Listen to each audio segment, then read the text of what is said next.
Hello, I'm Claire Poole and welcome to the Climate of Sport podcast, the show in which you get the inside track on all things sport and sustainability globally. Join me every week where I'll be chatting to a special guest about news, opinion and insights on how sport is moving to a more environmentally friendly future or taking action on climate change. Hi everyone, and welcome to this week's edition of the Climate of Sport podcast with me, Claire Poole, and this week joined by the inimitable Allen Hershkowitz, Dr. Allen Hershkowitz, joining us.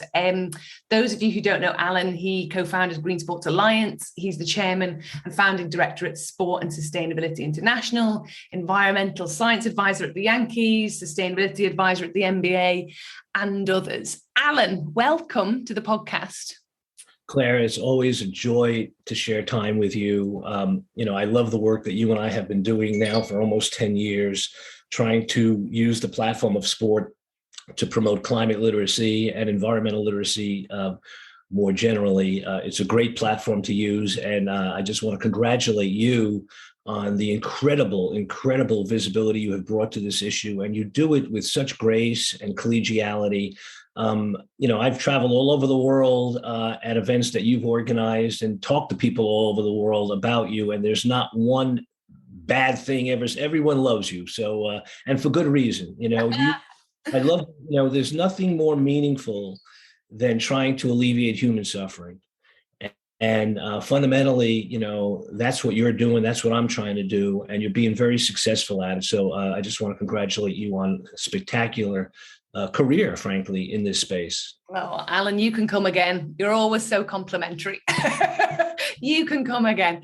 So first of all, let's start off with your background. So we've known each other for nearly a decade, which is bonkers, but you've been at this for even longer. So for those of you who don't know, give us a little short Cliff's Notes version of your journey within sport and sustainability.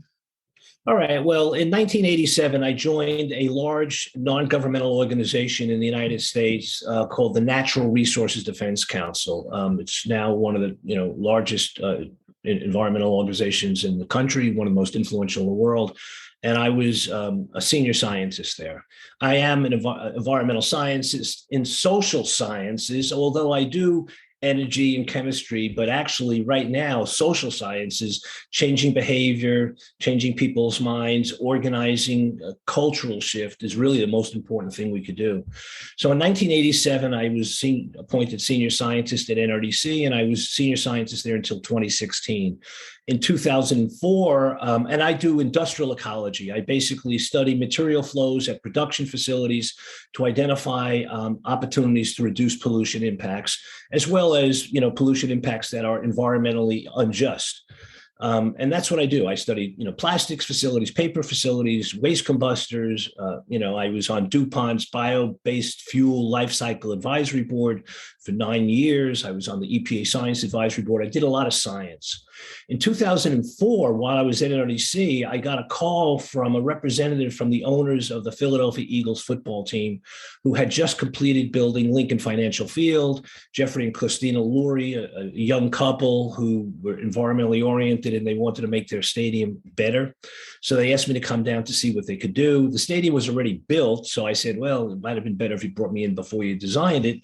But now that you have designed it, why don't we look at your procurement, really, because they were already using high efficiency technologies, energy technologies. They were doing everything right at the time in terms of technical capabilities. So I, at that time at NRDC, was leading a forestry initiative to reduce the pressures of the paper industry on the planet. The paper industry is one of the largest industrial pressures so number one, industrial pressure on forest, one of the top consumers of fresh water, and one of the top 3 or 4 generators of global warming pollution in its life cycle. So looking at paper is it's a product people buy often. So if you want to reform an industry, people don't buy cars every week, but they do buy toilet paper every week. So we actually started a toilet paper campaign, and we were identifying some ecologically rare forests throughout the world, and especially in North America and Canada, which is also part of North America. And we identify, and when I got called into the Eagles, I had conservation data showing, the habitat and the species that were being impacted by the paper that they were using at the stadium. And make a long story short, their toilet paper was being sourced from eagle habitat, the wood from eagle habitat. So people at the Eagle Stadium were going to wipe their ass with eagle habitat. And that is what we call a branding liability.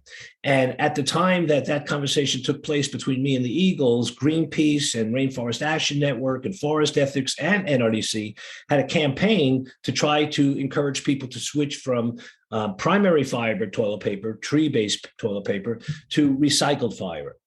When I let the Eagles know that they were buying paper that actually was damaging eagle habitat, they immediately responded, and to their credit, they had a contract already with a large company to supply them with the wrong paper for years. To their credit, they changed it, and they actually had to rip out the toilet paper dispensers in the bathrooms, because the supplier that they were using also supplied. It was really, and the person, by the way, who was running Lincoln Financial Field at the time, the operator, was a man named Scott Jenkins. And that's where I met Scott Jenkins, who later went on to work for the Seattle Mariners. And when I helped create the Green Sports Alliance, I pulled in Scott Jenkins. And in fact, I was the one who said, Scott, you need to be the chairman of the Green Sports Alliance. So Scott and I go back.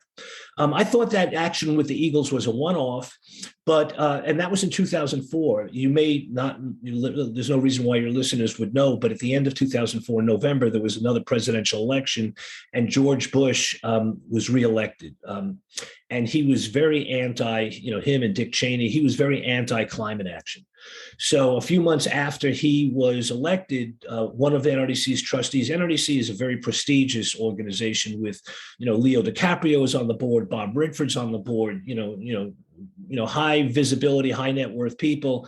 So Bob Redford, the actor Robert Redford, convened a meeting shortly after that election at his home up in Sundance, Utah, for a number of us, and I'm senior staff. So I went to discuss how can we communicate, promote climate literacy to a broad audience, instead of just talking to ourselves and regulators. How do we hit the masses? And it was Redford who said, we got to connect with sports.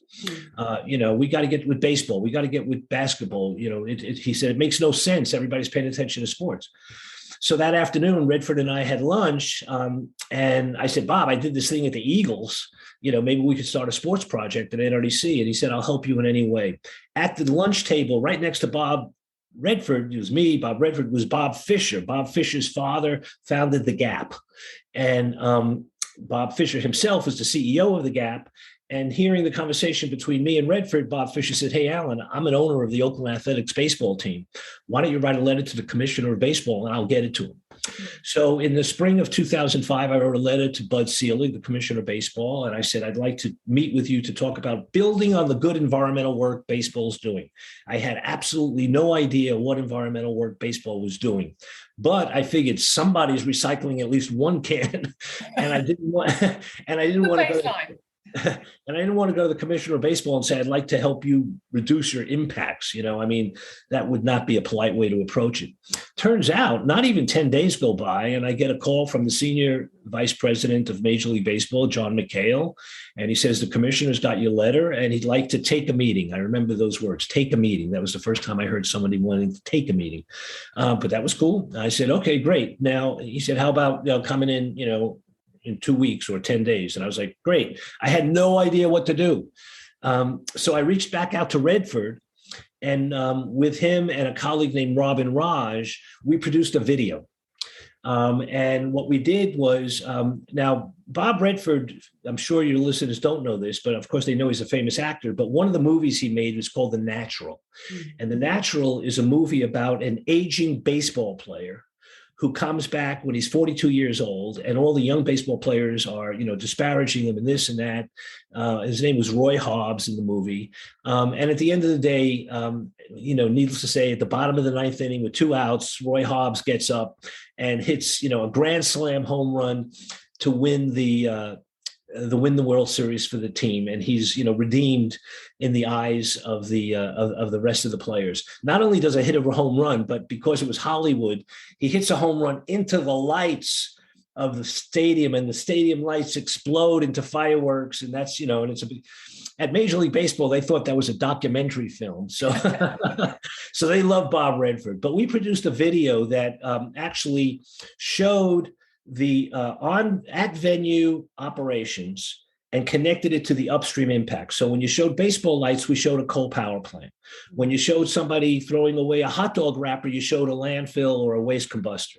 When you showed textiles or jersey, you showed people putting them together in Bangladesh or whatever. So, and we used the music from the music of the movie of The Natural without approval from Sony, which owned the rights. We used images from the baseball library without approval from Major League Baseball logo without approval. And the film was narrated by Bob Redford, who appeared on this little 3-minute video. And we showed it to the commissioner and his people. And I went in, I said, look, everything in here I did not get approval to use, but I'm doing this just for you. And they loved it. They loved it. And they ultimately gave us the rights to all the assets that we had originally. And they showed it at the World Series, and they showed it at the All-Star game. And then the next 2 years, about a dozen of us at NRDC spent about $800,000, and we produced a greening advisor for every Major League Baseball team specific to each location. And we called it the Commissioner's Initiative on Sustainable Ballpark Operations. And that was in 2005 is when we started it. It was announced publicly in 2007. When David Stern, the commissioner of the NBA, heard about what we were doing with baseball, he got a hold of me and he said, I know what you're doing with baseball. Can you do it for the NBA? So I worked with David Stern and his team in 2007, and we created NBA Green. At the time, the NBA was sharing 9 arenas with the National Hockey League. So a representative from the National Hockey League said, the commissioner would like to meet with you about doing with National Hockey League what you're doing with the NBA, because we share a lot of arenas. So in 2008, we created NBA Green. At the same time, and then I got a cover story in Sports Illustrated about this work. And one of the people who saw that story is someone you may have heard of. His name is Billie Jean King. And I came into my office shortly after that story appeared in Sports Illustrated, and there was a note on my desk from the president of NRDC. It said, Allen, Billie Jean King would like to talk to you. Please call Pam at this number. And I was like, I thought it was a joke, because when I was doing the sports stuff, people were joking with me that I was only doing it to get good tickets. But lo and behold, I went to see, Billie. I contacted her. She said, yeah, I'd like to introduce you to Gordon Smith, the CEO. So we created the USTA program in 2008. And then in 2009, we created the program with Major League Soccer. And then I got a call from Paul Allen's people, because his team, his organization owned the Seattle Seahawks and the Seattle Mariners and the Seattle Storm and the Portland Trail Blazers. And he said, we own 3 teams. Can you come out and help us? I said, well, you have 3 teams from 3 leagues. I said, I'm also working with the Mariners, because Scott Jenkins was now at the Mariners. And I know the Canucks. Why don't we form some kind of, Pacific Northwest Sports Screening Coalition? And he said, that sounds good to me. Why don't you come on out? The year previous, I had created the Broadway Green Alliance for the 40 Broadway theaters. Again, focusing on culture. Now, I'm a scientist, and some of the reports I've worked on, some of, lethal gas is, mind-blowing, really, in terms of, the science impact of, what you learn about the challenges we face. But no one reads science. And at that time that I was doing that work, 13% of Americans followed science and 73% followed sports. Today, just under 20% follow science and about 81% follow sports. So, when I put 28 solar panels on Fenway Park, where the Boston Red Sox played, the governor showed up, for the groundbreaking. That doesn't happen when you issue a scientific report. So clearly, and also sport is being looked at as a non-political, and the supply chain of sport, as we know, every industry meets at a professional sports venue. The paper industry, the energy industry, the water industry, the plastics industry, the textile industry, the chemical industry, on and on. All of those industries are either suppliers or sponsors to the sports industry. So if you get the New York Yankees to say, climate matters, they're, the supply chain is not getting it from Greenpeace. They're getting it from the Yankees, which is not known to be a, left-wing, radical environmental organization. And the fact is that, back, between 2005 and 2009, every professional sports commissioner in North America, baseball, basketball, hockey, soccer, tennis, had committed to environmental stewardship. So, and then the question is, what do we do and how do we do it? So when I went out to see, Paul Allen's people, we created, it took us about 2 years. NRDC put in a lot of money, and we created the Green Sports Alliance, which was launched officially in 2011. We started it with 6 teams from 6 leagues, and now, as everybody knows, it's a very visible platform with hundreds of members and a number of, maybe 24 leagues as well. And it's a very nice platform. When I started, when NRDC helped create it, we were hoping that it would be used as a technical, analytical platform to educate. But things evolved, and now really the Green Sports Alliance is doing really spectacular work as a platform for disseminating information that others are doing. So it's a very successful thing. In 2016, I left NRDC to become president of the Green Sports Alliance at the request of the board of the GSA. It got to the point where our issue was really taking off, and the technical issues, especially around climate and biodiversity, required, frankly, more scientific oversight. So I went to the GSA and I became president, and I did that for about a year and a half. And the reason I left is because while at the GSA, I got a call from a woman named Sheila Nigun, and she said, "Hey, I know what you're doing. I want to do this in Australia." So, Sheila and I said, do this, do this, do this, do this. And Sheila created, the Sport Environment Alliance, in Australia. That was great. And then I got, introduced to Vincent Gaillard at European Rugby, and I got introduced to Neil Beecroft, who was then a consultant to UEFA. And I met Julia Palais with Formula E, and a number of other. And so I started to spend a lot of time in Europe. And in 2017, we officially launched Sport and Sustainability International at a event attended by representatives from 36 different countries in Paris. And the day that we announced the creation of the Sport and Sustainability International in Paris was the same day that former President Trump pulled the U.S. out of the Paris Agreement. So that was very satisfying for me, because it was a beautiful, emotional response to what was otherwise a pretty stupid move. So, and now, the Sport and Sustainability International has members, I believe, in 44 countries and whatnot. And it's different than the GSA in that it's really comprised of sustainability technicians and implementers. So it's a very decentralized coalition of people who are working on the ground. And as I mentioned to you previously, you really do not know what's going on unless you're in the building. And, I can't emphasize that enough. Recently, I don't want to name names, but there's one really prominent stadium that I, advise, where we are working on 17 different energy efficiency initiatives. And these initiatives collectively will cost millions of dollars, and we are getting, hopefully some support from the state and city government.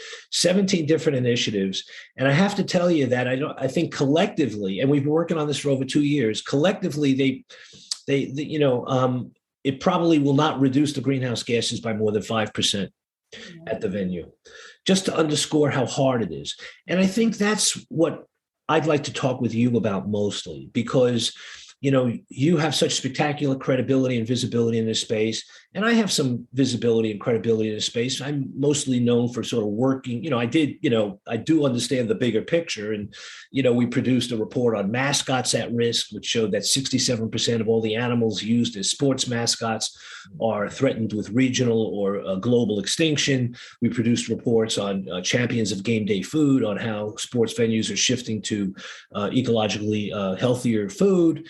Of course, we produced the first summary of sports environmental action in 2012, the Game Changer report, which was really a game changer. And we produced reports on how to put solar on stadiums and how to develop green teams and recycling. So I do a lot of at the venue work. And when we started the work at NRDC with sports, we wanted to promote climate literacy and environmental literacy, but even more important than that, we wanted to make sure that the sports platform was not used to promote greenwashing. Because as we know, and especially when we started this work back in 2005, many sports venues are sponsored by fossil fuel companies. So the worst thing that we thought could happen is for fossil fuel companies to capture the messaging of sports to basically continue, celebrate the status quo. And we knew things really had to change. In the United States, if we want to get to 1.5 degrees, keep it 1.5 degrees, we're going to need 1 million more electricians this year, just to underscore, how much we're going to have to build like we've never built before. 98% of all transportation in the United States is fossil fuel based. Only 2% is public transportation and less than 1% is bicycles. So again, this gets us to the point of how hard it is. We have spent centuries building up an infrastructure that is moving us in the wrong direction. So I am concerned, and I say this with love, and I say this no one is a bigger ally, maybe you, but you and I, no one is a bigger ally of this movement than I am, okay? I've spent the majority of the last almost 2 decades of my career trying to mobilize culturally influential organizations to change behavior. There's technical barriers to sustainability, there's economic barriers to sustainability, and there's cultural barriers to sustainability. And the hardest to deal with are the cultural barriers. And in fact,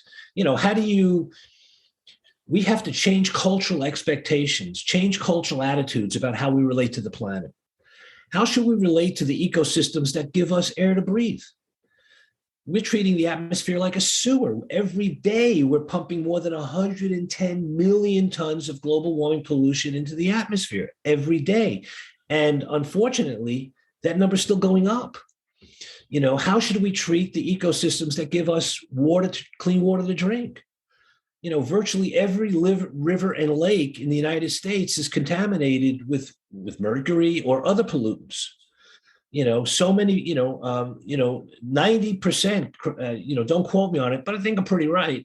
90% of the water supply in the United States do not comply with the Clean Water Act. Okay, so these are huge. So we have to change our cultural attitudes.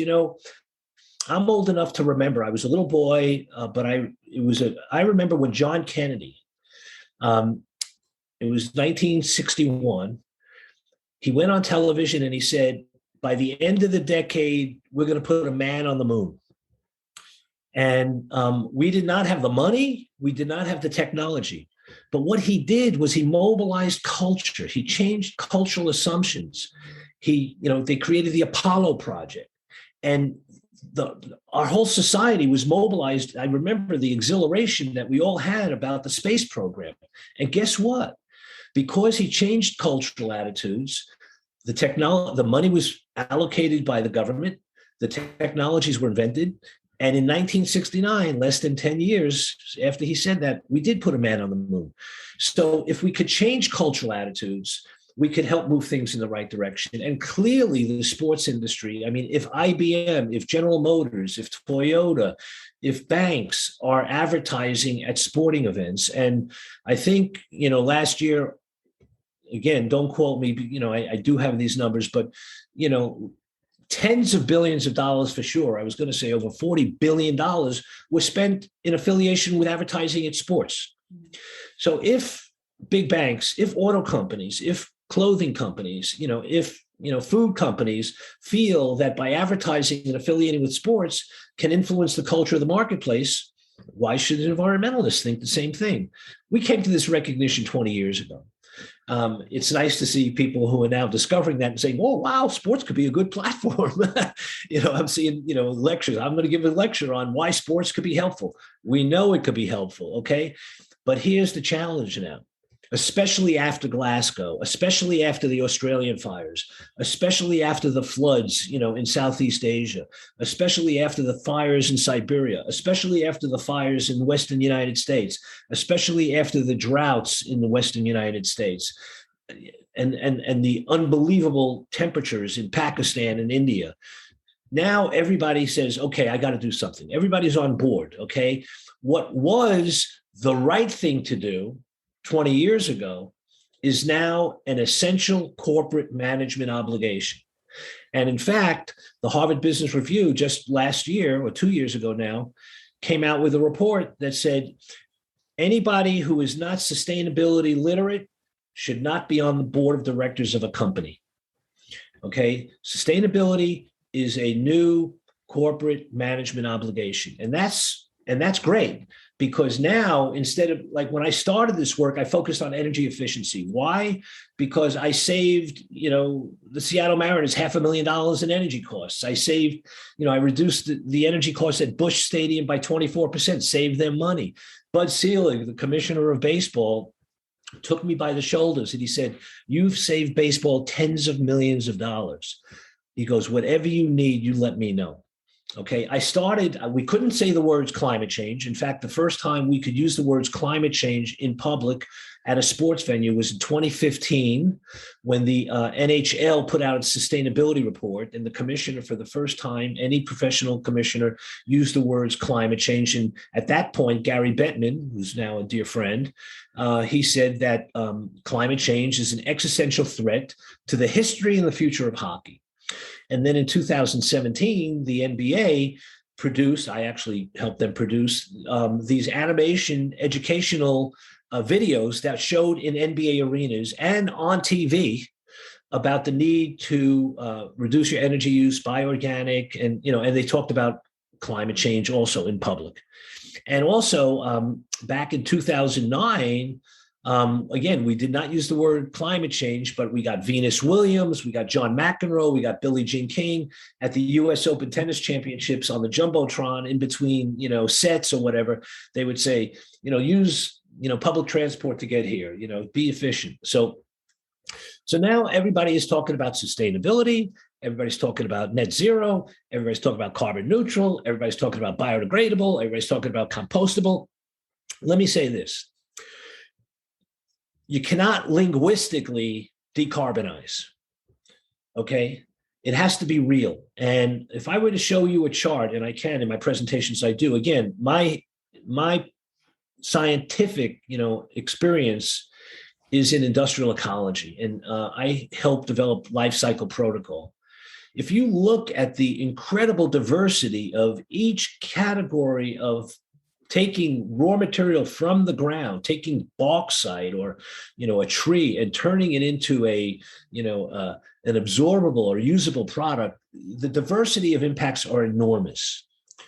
So, and just last night, I got a visual that's going up in Times Square today, Monday, April 4th, about a product. And it says, sustainable, it actually says sustainable straw. Okay, now it happens to be a much better, 99% of all plastics are made from fossil fuels, less than 1% from bio-based. And a lot of the bio-based, not all bio-based alternatives are of equal ecological benefit. But this particular straw is a really good one. It's made from the fermentation of canola oil. It's not even a combustion process, it's a fermentation process that makes it. And it is got 9 international certifications. The polymer, PHA, got 9 international certifications on biodegradability and compostability. But to say it's a sustainable straw, now you know better than anyone what the Sustainable Development Goals are, right? There's 17 of them. So when you say this is a sustainable product, What are you talking about? Number one sustainable development goal is no poverty. Number two is no hunger. Number three is good health. Number five is eliminating gender bias. Okay. So first of all, I say, could we just use the word more before sustainable? Okay. You're going to put a billboard up on a better straw. I don't do best practices. I do better practices. Okay. There's a philosopher, my favorite philosopher, 19th century American philosopher called Ralph Waldo Emerson. And Emerson said, the ideal is better. There is no best. And that was really good advice because everybody could do better. And you could say you're doing better without people really attacking you. But if you say this is the best, somebody's going to throw a dart at you. So instead of using the superlative that this is sustainable, which is a superlative term, could we just say it's more sustainable? Okay, which is more accurate and more true and more informative. Similarly with net zero and carbon neutral. Okay, in the Sochi Olympics, I got a call from the New York Times after they issued a press release saying the Sochi Olympics and Dow have announced that the Sochi Olympics are carbon neutral. Dr. Hershkowitz, we'd like your reaction. So I said, there's no way in the world the Sochi Olympics are carbon neutral. All right. That wound up on the front page of the New York Times. And needless to say, the IOC and Dow called me the next day. I was able to explain to them, and I don't need to get into it now, what was not in the calculation. And I said, had you said, we did the most comprehensive measurement of every conceivable greenhouse gas impact associated with this event, and we reduced whatever we could reduce, and we shifted off of fossil fuels to renewable, and we offset unavoidable impacts, I would say you did the best carbon management program of any sport event in history.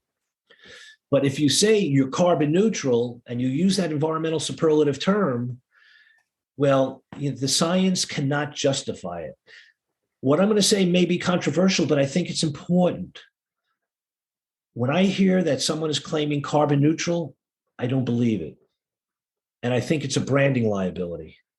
And you know what? There are companies out there now who are selling labels, carbon neutral. And when you look behind, their calculations, you could see that it's a very, they should not do that. Okay, aspire to carbon neutral. What's happened is, again, I don't mean to say this. I mean to say this in a funny way, but it might sound harsh.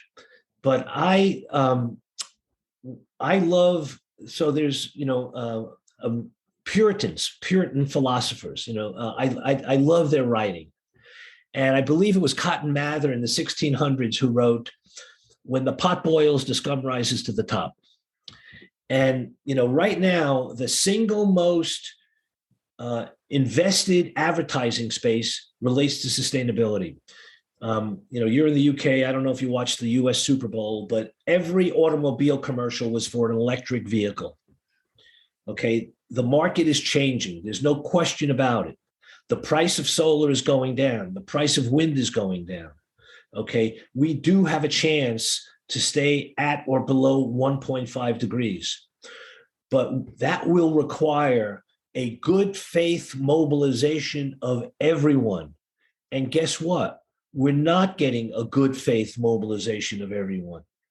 So what I would urge the sports industry, our family in the sports industry, please communicate how challenging this work is. Okay, literally, right now, we are on path for, according to the UN IPCC, we are on path for a 3-degree increase Celsius, which is going to have, already hundreds of thousands of people. There's already catastrophes all over the world, including hundreds of thousands of people dying because of climate impacts. 2 degrees is going to be, every half a degree, every degree means millions more deaths, means billions and more economic dislocation. Okay, this is not this is not a game. Okay. And if it is a game, it's a game we can't lose. So I think I'm giving a talk, around Earth Day to a very prestigious group of sport executives down at the World Financial Center in New York. And I am going to ask them, please use the terms carbon neutral as aspiration. We aspire to carbon neutral. We are getting there by measuring every knowable greenhouse gas impact. We are identifying the impacts that we can't yet measure, like leakage of refrigerants, which is a very potent greenhouse gas. We are going to shift to the greatest degree possible to renewable for the energy that we do need to buy over the fence. And we're going to offset through verifiable offsets, credible offsets, the unavoidable emissions. That's educational and it's real. And, working at the venues, okay, I did a lot of work in the COVID. As you know, I co-chaired an international advisory with the former Surgeon General of the U.S. Under the auspices of the International Well Building Institute when the COVID hit. I stopped. I mean, it wasn't like I stopped doing climate work. Climate work stopped because there was no money coming into the venues to invest in the different technologies. Planetary health is dependent on economic health. If you don't have the money, you can't invest in the new technologies. And economic health is dependent on human health, which is Sustainable Development Goal number 3. Good health and well-being is Sustainable Development Goal number 3. So we have to keep people healthy. And what we saw with the COVID is that when people weren't healthy, when Sustainable Development Goal number 3 was not, was corrupted, the economy collapsed, and we had to pull back on our investments on planetary action. And of course, human health is dependent on planetary health. The Harvard School of Public Health. I mean, so many studies have showed that tropical deforestation, the wildlife trade, the misuse of landscapes, poor land use, agricultural practices, all contributed to the spread of infectious disease. So we need good planetary health to protect human health, and we need human health to keep economic health because we need economic health to protect planetary health. So, and the point is, it's hard. Another term, compostable. I don't know how it is in Europe. I know how it is in Europe because I spent a lot of time in Europe, and you have a lot more composting infrastructure that we have in the United States. But in the entire United States, there's only 184 commercial composting venues. Okay. We have such an underdeveloped, composting infrastructure. Not only that, many of the composting infrastructures, especially the high quality ones, they don't want to take compostable plastics. They only want to take food waste and they only want to take, food waste and landscaping debris. They don't want to have, compostable plastics. But there are such a things as authentically compostable plastics. And when I say authentically, I mean it could be home composted, like this straw made from PHA. But we have to be more specific. When you say it's compostable, indicate, is it home compostable or only industrial compostable? And in your neighborhood, in your community, can it actually be composted? Because if you take a straw and make it compostable and there's no composting infrastructure, you can't put it in with recycling, and it's going to wind up in a landfill. And something that breaks landfills should be designed as dry tombs. I'm an expert on landfill engineering, okay? They should not have any water in them at all. Okay, they should be dry tombs. When moisture comes into a landfill, you get methanogens, which produce methane, and that's when things break down. So landfills should be dry tombs. If you put a straw made from a biodegradable material into a landfill, it could contribute to methane. So it's a very tricky technical issue. Again, what I'm trying to emphasize is this is all tricky technical issues. And yes, let us celebrate the fact that every professional sporting event, from the Olympics to Wimbledon, from the French Open to Formula One to Formula E, are all now paying attention to their environmental profile. Wow. I cannot tell you how, when I started this work, people were like, why are you doing that? Why don't you get a real job? I mean, I got so much pushback on, working to create the sports, we would, program. But, then I would take these folks to the venues and I say, look at the paper, look at the game day programs, look at the media guides, look at the concession napkins, look at the bathroom tissue, look at the food waste, look at the plastic. Okay. Look at the suppliers. We could use this platform, very effectively. And I think everybody recognizes that now. But now the hard work really has to be acknowledged. It really has to be acknowledged. And also injustice. Sub-Saharan Africa contributes less than 2% of global warming pollution to the planet. The United States produces over 25%. The people who contribute the least are suffering the most. And, with all due respect to Glasgow and the UN process, and let's have a shout out to the UNFCCC. I mean, how spectacular is it that the UNFCCC has literally created a global coalition of sports organizations to focus on their greenhouse gases? Lindita and Nick and, everybody there, God bless them. I actually, I'm like you, I'm on the steering committee. I represent the NBA there. I represent the Yankees there. I represent the USTA there. It's spectacular what they're doing. But let's remember that in Paris, there was a commitment for funding to reduce, to help mitigate and provide resilience for those most vulnerable from climate impacts. We haven't even come close to funding what we committed in Paris to that effort. And the other side of that is this, I don't need to tell you or anybody how much inequality there is in the world. Well, guess what? If we do it right on climate, we could reduce inequality. And as we know, as the UN has, Antonio Guterres, the Secretary General has said it, we all know, you cannot solve climate change without dealing with gender bias. More than 60% of all the food grown in the world is grown by women.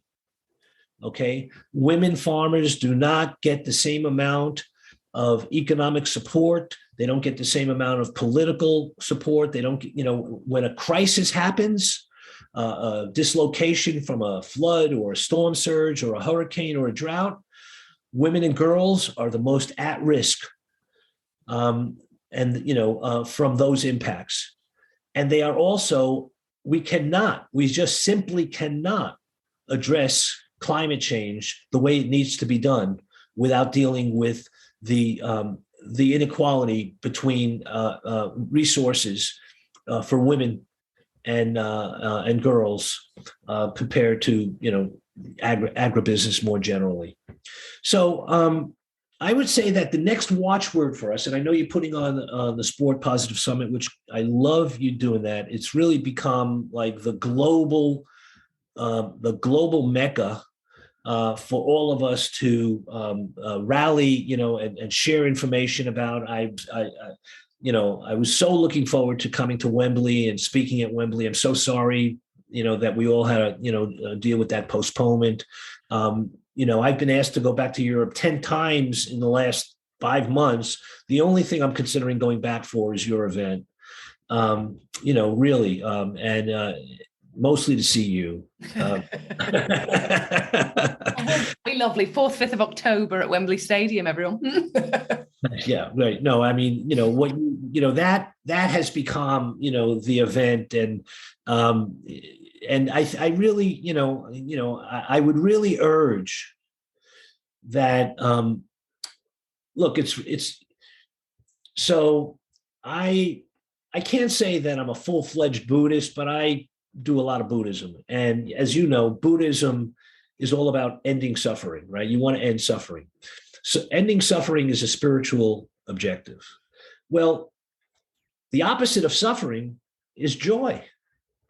So if ending suffering is a spiritual imperative, promoting joy is a spiritual imperative as well. So, I like that. Like, yeah, let's try to promote joy and good health and happiness as a spiritual mission. For me, this is a spiritual mission. I grew up in a poor family. My parents were refugees.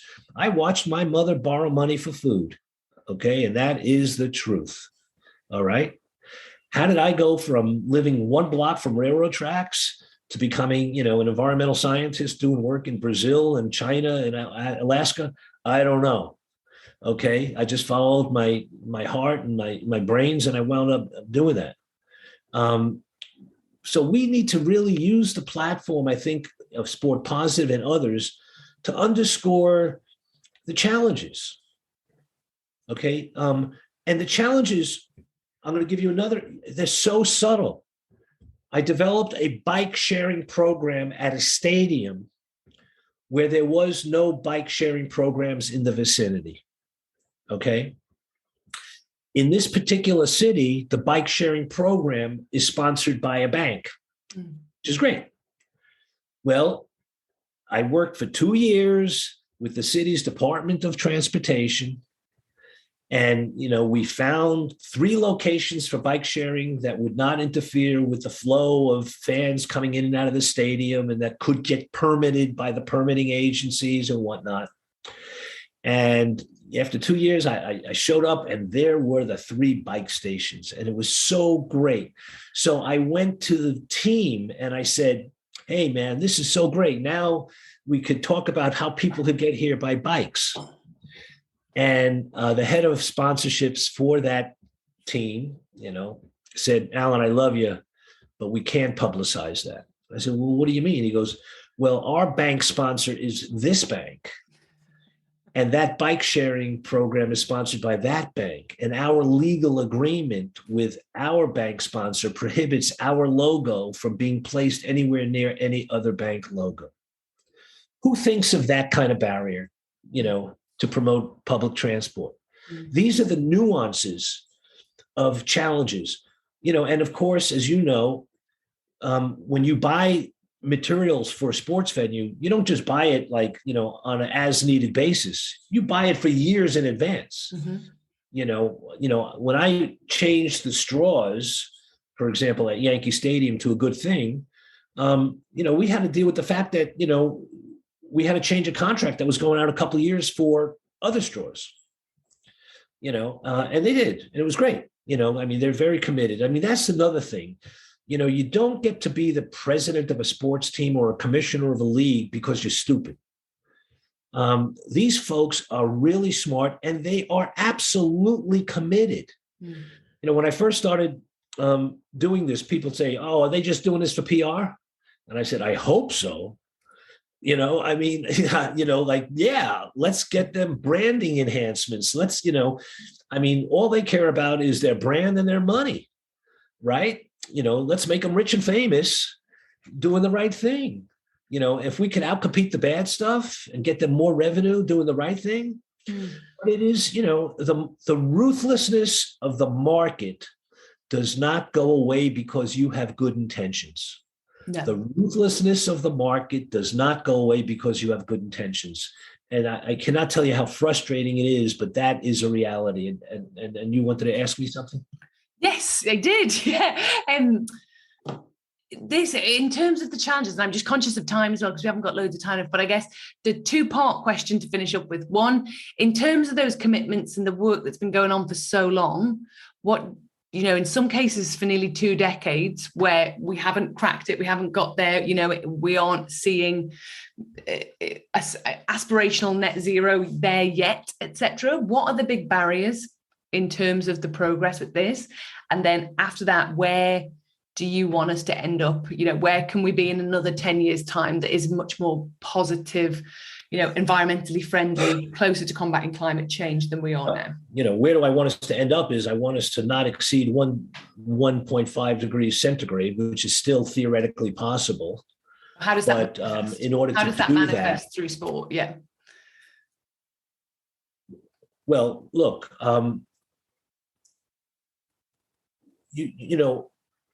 what tools do we have to change behavior? What tools do we have to change minds? There's religion. And as you may know, a couple of years ago, I was with a number of others from around the world invited to an audience with the Pope when he created sport at the service of humanity.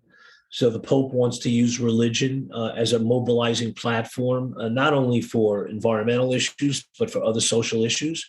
But religion as a culture-shaping platform can be divisive. It's not as easy. Science is another culture-shaping platform. Most people don't pay attention to science. Government, forget it. It always follows the marketplace. So we need market-based progress. And I think that the sports platform, outside the family, in fact, it was a British group of researchers who determined that outside of the family, the most influential role models are athletes and entertainers in that order. So as role models, on an individual basis, and as a messenger to the supply chain, again, every industry is involved in professional sports, and as an educator, and sports venues are very prominent in the community. Look, it's beautiful. We're producing on-site gardens. We're building bike paths. We're putting in bike sharing programs. We are measuring more and more. Although, when I started the programs with all the leagues, I said, let's just take the next 5 years to measure. We're still figuring out how to measure. And as you know, and I don't mean to say this in any, judgmental, negative way, but a pretty large percentage of the signatories to the UNFCCC are still figuring out how to measure. Okay. And and they're the leaders. Okay. The 240, 250 signatories to the UNFCCC are indisputably the leaders in commitment to climate action. And I know from my own personal experience, we're still trying to figure out how to measure, scope 1, scope 2, easier. Scope 3, the most unsustainable product in the history of the world is plastics. Okay. We're taking a fossil fuel, which is already a dirty thing, and we're adding heavy metal stabilizers and coloring agents. And it's, we're putting trillions of pieces of plastic into the ocean. It's a public health threat. There's going to be more carbon stored in plastic waste around the world by 2050, just in the plastic waste, than there will be stored in all the forests on the world. We have an emergency. And of course, the UN has started a treaty initiative on plastics issues, thank God. But I've worked on UN treaties before, and they take a lot of time, and there's a lot of compromise. Again, science is not just another opinion. It's not like, you don't negotiate that water could freeze at 0 degrees Celsius. It's going to freeze. It's going to happen. Regardless of your political beliefs, water freezes at 0 degrees Celsius. It's, now some governments like to think that's negotiable, but it's not. Okay. There are certain, biogeophysical realities that have to be respected. And there's certain industrial processes that need to be understood and respected before we go out and we make these superlative environmental claims. And I don't think there's anything wrong with, aspiration. I mean, people try to beat records in sports all the time. Rafa Nadal was trying to beat, Roger Federer in 20 Grand Slams. Hank Aaron was trying to beat Babe Ruth in home runs. Yeah, sports is fundamentally aspirational. You want to get to the World Series. You want to, most of sports is aspirational. There's a whole season and effort. So let's adopt that aspirational recognition. Again, do I wish we could turn on a light switch and everything would be better? Talking about turning on light switches, I'm working at a venue. Again, I'm not going to name it. I work at a lot of venues. Okay, a lot of venues, because I'm working with Major League Soccer. I'm working with the NBA. I'm working with NHL. To change light sensors for occupancy sensors at one venue can cost over $500,000 just to change the occupancy sensors. Who thinks about that? When we all celebrate, our accomplishments at the Green Sports Alliance or Sports Positive, or especially on Twitter, are we talking about those challenges? No, we're really not, and we need to. And that's why you and I, because you're the most visible person in sport greening in the world. Okay, you are. Okay, and I'm one of the most visible here in North America. And between you and me, I know you're committed to the truth, and that's what it's about. What is true? What is real? Okay. Science can heal us. If you don't respect science, you will suffer. All right. So let's, and the fact that we have, in my country, we have the most scientifically illiterate electorate maybe in the world. Okay. Look at the last president we elected. I mean, look at some of the people in our Congress. I don't get into the politics stuff, but to hear people still saying, and of course, the connection between the Ukraine war and climate change, it's a fossil fuel war. What is funding the destruction in the Ukraine is fossil fuel sales from Russia. That it's all connected. We know that the fundamental fact of sustainability, of environmentalism, is everything is connected to everything else. Okay. So, what's happening with fossil fuels, in Europe and Russia is connected to climate. It's connected to war. Environmental impact is population times consumption times technology. We know the formula. Impact I times population's going up, times consumption. Actually, the original formula was population times affluence. But I know a lot of very high net worth individuals, in fact, I advise some of them, who are not consuming a lot, okay, who ride bicycles, who, when they do have a chauffeur, they're in a Subaru, not in a Mercedes or SUV. You don't need a military vehicle to take your kid to the grocery store. Okay, so it's population times consumption times technology. Population is going up. Consumption is, of course, going up because we're trying to, that's how the economy works. We try to promote it. Mm-hmm. And technology, we're still, as a planet, 80% of the energy is coming from fossil fuels. Okay, and now with this war in the Ukraine, we're talking about drilling more. And with Bitcoin and cryptocurrency, they're trying to open old coal plants to produce a speculative financial platform for, a few people to, get wealthy quickly through speculation. So we really have our work cut out for us. And it's incumbent on you, Claire, and me, and everybody who's in this space to tell to tell it like it is. And to help identify the challenges and figure out ways how to overcome the challenges. Of course, we should celebrate, the accomplishments, and there are many good ones. It was great when the Yankees signed the climate pledge. They were the first North American team to sign the UNFCCC. The Deputy Secretary General of the UN came and did an on-field ceremony. We had the UN logo on climate change on the Yankee scoreboard, with the Yankee manager on the pitcher's mound with the Deputy Secretary General of the UN. Wow. I mean, what a great message was that to the marketplace. That was not Greenpeace.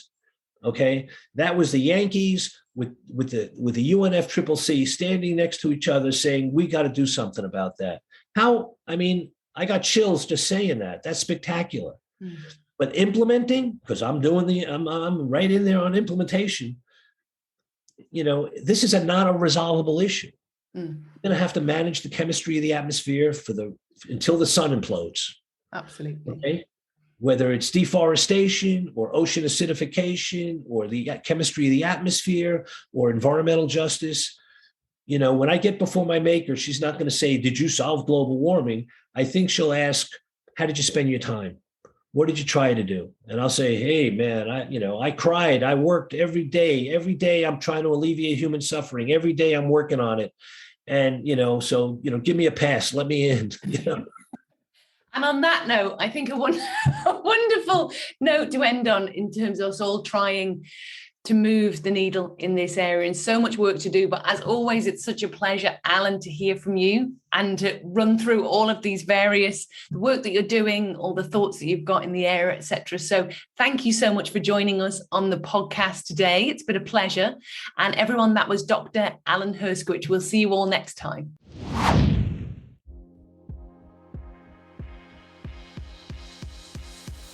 Thanks for listening to the Climate of Sport podcast. Please like and subscribe and get in touch if you want to share information about the work that you're doing, if you want to appear as a guest or you want to recommend guests, or you just have ideas of conversations you'd like us to have. You can get in touch by emailing info@sportpositivesummit.com.